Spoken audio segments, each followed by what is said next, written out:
আসসালামু আলাইকুম দর্শক ভাই, কেমন আছেন? আশা করি অনেক ভালো আছেন।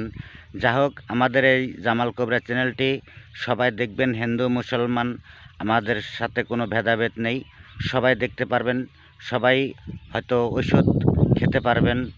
আমি গাছগাছরা দিয়ে থাকি, গাছগাছরা দিয়ে মানুষের চিকিৎসা হয়ে থাকে। তো যারা যারা মনে করেন যে আমি গাছগাছরা দিয়ে চিকিৎসা হব, ইনশাল্লাহ আপনারা সবাই দেখবেন। আশা করি আপনারা উপকার পাবেন। আর যারা নতুন আছেন চ্যানেলটি সাবস্ক্রাইব করে রাখবেন। যারা আগের থেকে সাবস্ক্রাইব করে রেখেছেন, ইনশাআল্লাহ আপনারা লাইক করবেন, শেয়ার করবেন। আপনারা নতুন নতুন আমাদের চ্যানেলে ভিডিও পাবেন, ইনশাআল্লাহ আপনারা অনেক উপকার পাবেন আমাদের চ্যানেলে। আগে আমি সামনে আপনাদেরকে ভিডিও দেব, ভিডিওগুলো দেখবেন। এই দেখেন আমার সামনে একটা গাছ।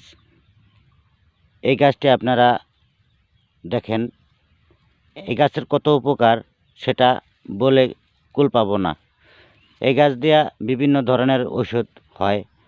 তো আপনাদের যারা বলছেন মুখে ঘাও হয়, জিবলার মধ্যে ঘাও হয়, ভাত খাইতে পারে না, ঝাল ধরে, হয়তো জিবলা খসে খসে পড়ে যাইতেছে, তারা কিন্তু এই গাছের উপকার পাবেন ইনশাল্লাহ। কি করবেন? এই যে দেখেন, এই যে গাছের ফুল, এটা পাতা লাগবে না, শুধু ফুল লাগবে। এই ফুলগুলা উঠিয়ে নেবেন।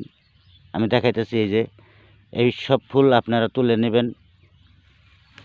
৬-৭টা ফুল আপনারা তুলে দেখেন, এই যে ফুল, এই ফুলগুলো আপনারা ৬-৭টা ফুল নেবেন। ৬-৭টা ফুল নিয়ে কি করবেন? এটা মুখে নিয়ে চাবাবেন, ভালো করে চাবাবেন। এটা চিবিয়ে, ভালো করে চিবিয়ে আপনার মুখে লাড়াচাড়া করে পরে আপনি এটা থুক ফেলে দেবেন। থুক ফালানোর পর আপনার দেখবেন মুখে দিয়ে বিজল বেড়েছে, বিজলা বিজলা বেরোবে। তো আপনারা ভালো করে মুখটারে সাফা করবেন। ১ দিন, ২ দিন, ৩ দিন লাগান, গ্যারান্টির সাথে বললাম যে আপনার মুখের ঘাও ভালো হয়ে যাবে ইনশাল্লাহ। আপনারা করে দেখুন। হয়তো আগে পরে করেছেন কি না তা জানি না। আমার ভিডিও আগের থেকে আগে যারা দেখেছে তারা জানে আমি যেগুলা গাছ দিয়ে থাকি, আমার গাছগুলা অনেক উপকার। এই গাছগুলা আমি জেনে শুনে দিয়ে থাকি। এই গাছগুলা আপনারা খাবেন, চিকিৎসা হবেন। আমি পরবর্তী এই গাছের আরও একটা দেব ভিডিও, আপনারা দেখবেন। পরবর্তী যারা ভিডিও দেখবেন তারা পাবেন এই গাছের চিকিৎসা আরেকটা আমি শিখিয়ে দেবো আপনাদেরকে, আপনারা শিখতে পারবেন। তো বন্ধুরা, আজকের মতো এই পর্যন্তই। দেখা করব পরবর্তী সময়। আসসালামু আলাইকুম, খোদা হাফেজ।